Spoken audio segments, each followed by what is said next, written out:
So one myth we can talk about, which I have many people coming to me, everyone replacing their breakfast with slices of avocado on toast instead of eggs. Now, how can you compare egg with avocado? Correct. Yeah. So say that an egg is 50 grams, has 6 grams of protein and 6 grams of fat and negligible amount of carbs. Whereas avocado 50 grams would be, say, at least 11 to 12 grams of carbohydrate. Yeah. Okay. Fat would be around 4 to 5 grams. Yeah. And the protein, the best part is about the protein, which is just going to be less than 1 gram. So how toast and avocado become a healthy meal? Instead of eggs, you can have paneer or yogurt, right? As a protein balance. Of course, avocado is rich in fiber, which eggs don't have, and rich in good quality fat. But you can get that by adding some oil to your, like on your toast, you can have some olive oil spread on it to get the healthy oil. Hey there, welcome to the second episode of But First, Our Health.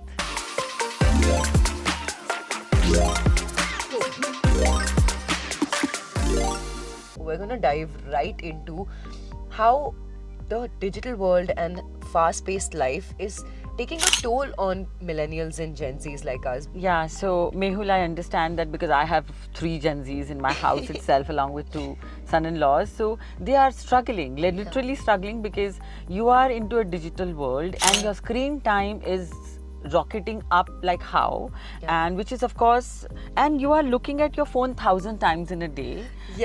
And you, if once you start flicking onto, so the news which you watch on the phone, I haven't seen any Gen Z reading a newspaper. They only read on their phone. Guilty.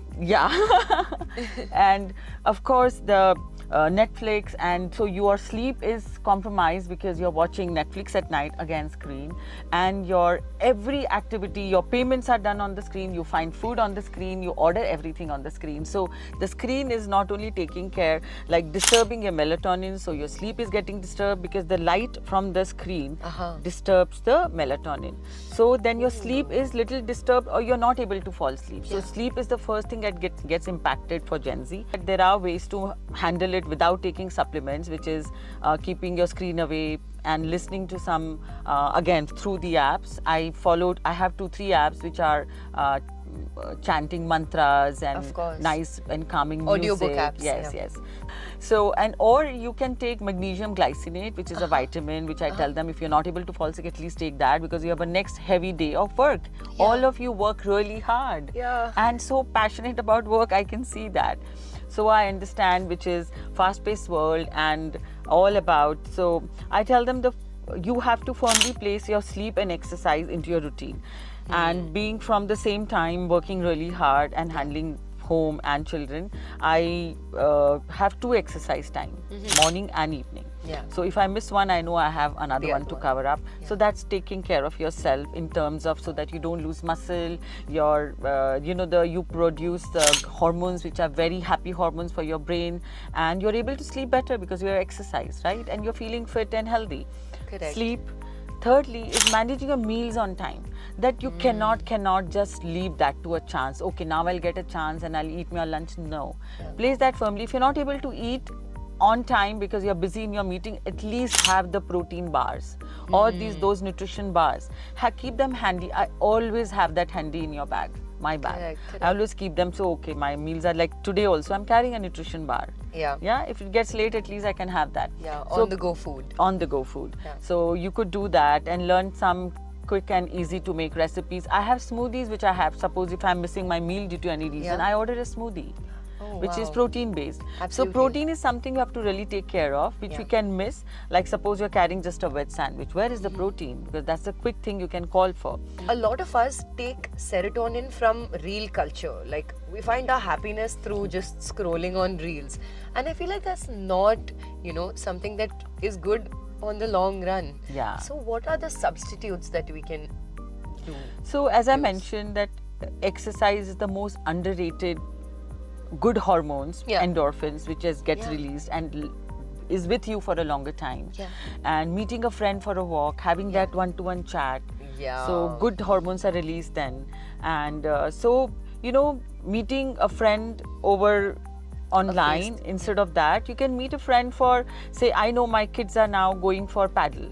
Oh wow. I go for paddle. Meeting my friends over paddle is a great way. Yeah. Meeting them for a class, like a yoga class or a dance Zumba class, Yeah, correct. Zumba class. So all these are better ways of meeting your friend, because how do you otherwise meet?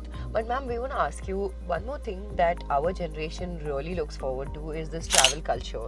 You know, we always want an escape. We always want to get out of our routine. And then once we do that, and getting back to the routine in terms of our health routine, our dietary routine, that is very difficult. So how can we balance that? You know, travel has become the order of the day. Yeah. At 25 years ago, when I started my practice, people used to travel maybe twice in a year. Yeah. Now we travel twice in a month. Yeah. Okay. Yeah. And of course, shorter travels, work travel, escape travels, Yeah, weekend everything. getaways. Yeah. Yeah. And celebration travels is Yeah. order of the day. So what I do, wherever I travel, I don't miss my exercise. So even if I'm getting away Yeah. from our daily routine, Yeah. my exercise is firmly placed, my meals are still healthier. Of course, there are indulgences in terms of desserts or alcohol, Yeah. but all that is fine. But I choose a place to get away which has cleaner air than a city air and has more nature around, so which calms my mind, and I try my best to do digital detox. Yes, that is very important. You know, once you come back from your holiday or your celebration, to get back, everyone is okay. I put on like some weight. I need to get down my weight in 2 days' time. I'll just do a fruit detox. I'll do just liquid detox. That is also harmful. As soon as you do any such detox, you literally lose muscle because there's no protein. So you'd rather eat lighter food, one-pot meal, smaller meals, and that's all. Like, have khichdi for lunch, have very light breakfast like yogurt and fruit and nuts. Evening snacks can be just nuts or just yogurt or just like some crackers which are very low calorie, and dinner can be just like for non-vegetarian like a chicken soup with some stir-fried vegetables. For vegetarians can be like a lentil soup and some vegetables.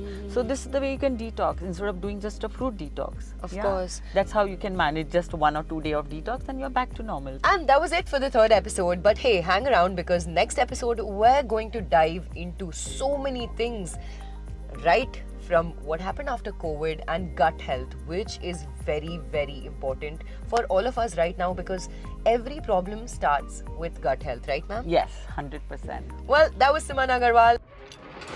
94.3 Radio 1.